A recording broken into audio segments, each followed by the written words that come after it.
Hi, I'm Tim. This is the first in a series of lessons that will help you learn how to play the guitar. In this one, I'll give you a short introduction to the instrument and help you get started quickly with some music that's really easy to play. The guitar I'm holding is called a steel string, or just plain acoustic guitar, and it's a great all-around guitar to learn on. This is the body.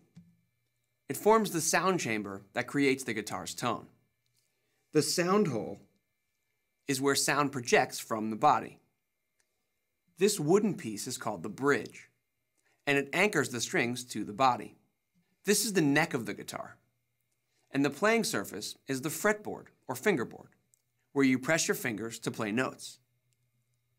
The metal strips along the fingerboard are called frets, and this grooved strip at the end of the neck that keeps the strings in place is called the nut. At the very end of the neck is the headstock. The headstock holds the tuning pegs that you use to tune the strings of your guitar.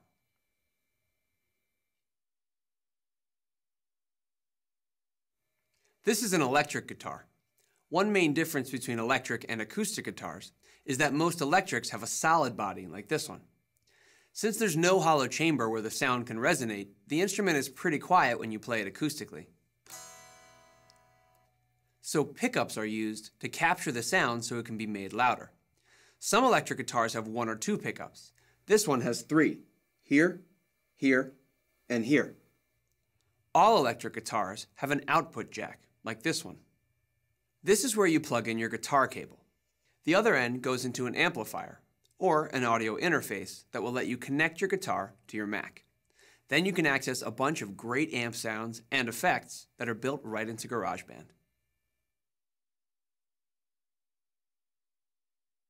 How you hold your guitar depends on if you're sitting or standing. If you're going to sit, choose a chair without armrests and sit up nice and straight with your feet flat on the floor. Put the guitar in your lap, with this curved part on your leg, and the back of the guitar resting against your stomach and chest. Bring your arm over the top of the guitar and push just a little with your forearm to steady the guitar while your other hand holds the neck. If you want to stand and play, you'll need a shoulder strap. The bottom end of the strap attaches to a strap button, which is at the bottom of the guitar, and the top of the strap either connects to another strap button where the neck meets the body, or the strap can be tied around the headstock just past the nut and under the strings.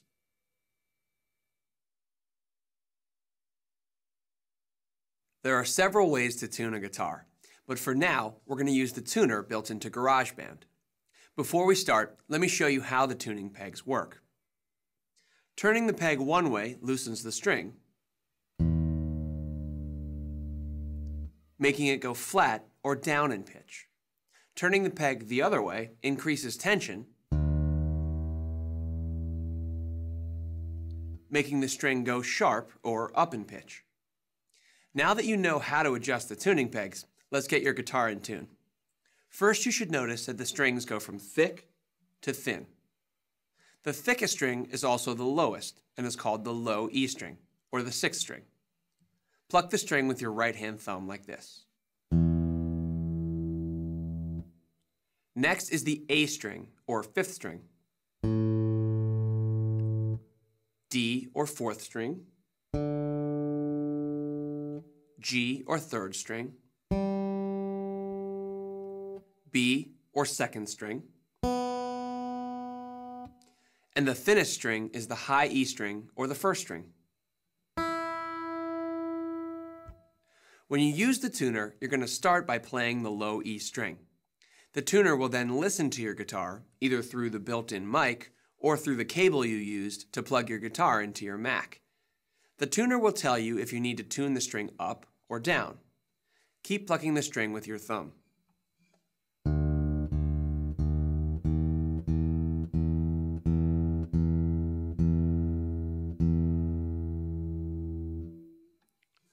Once the 6th string is in tune, move on to the 5th string, 4th string, and so on all the way through the 1st string. When you're done with all 6 strings, your guitar should be in tune. Since tightening and loosening individual strings can affect the tuning of the other strings, it's also a good idea to repeat the tuning process a second time.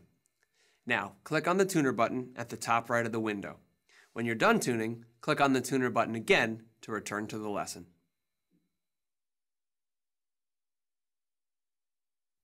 Now we're ready to start playing. I'm going to teach you how to play with a pick, because that's the most popular way of playing the guitar. To hold a pick, first bend your index finger and place your thumb on the side of the first knuckle, like this. Now with the other hand, grab the pointed end of the pick and slide the wide end between your thumb and index finger. Hold the pick so only the tip is showing.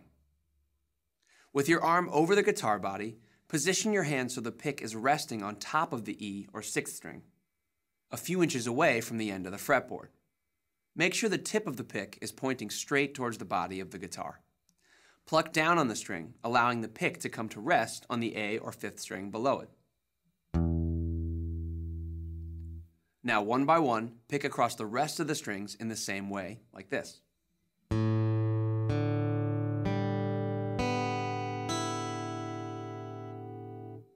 Now let's reverse that. Start by picking up on the high E or first string, coming to rest on the B or second string above it. Then follow along with the rest of the strings.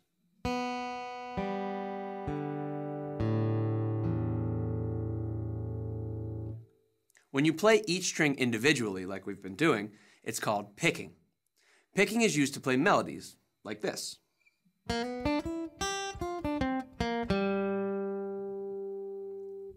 When you play across the strings all at once, it's called strumming. Strumming is used to play chords, like this.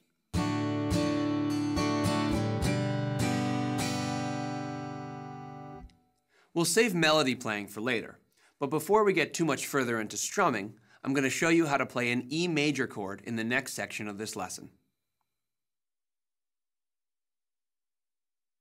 First, let's get the left hand in playing position. Cup your hand like you're holding an orange, with your thumb and fingers pointing up like this. Now drop your hand below the neck of the guitar and press your thumb against the back of the neck. Now place the tip of your index finger against the third string at the first fret and press down. Don't press down on the fret itself, aim for the area just behind it.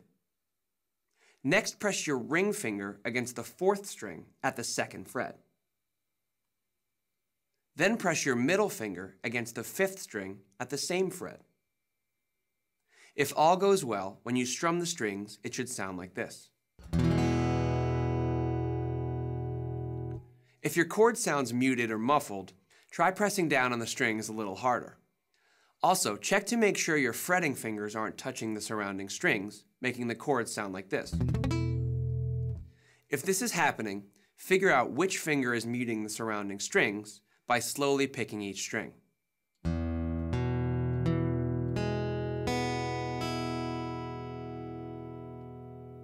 When you figure out which finger is causing the problem, you can adjust it so each note sounds clear. If you're just learning to play guitar, your fingers will probably start to hurt after you play a little bit. This is normal, and everyone who plays guitar has had sore fingers when they first started playing. Play a little bit every day. After a few weeks, your fingers will adjust. Now that we have an E chord under our fingers, it's time to learn a strumming pattern. Strumming patterns are what give your playing rhythm. Here's a basic one that can be used in a lot of songs. It starts with 2 downstrokes and is followed by 2 sets of down-up strokes. All this happens in 4 beats or counts like this. 1, 2, 3, 4. Down, down, down, up, down, up, down, down, down, up, down, up.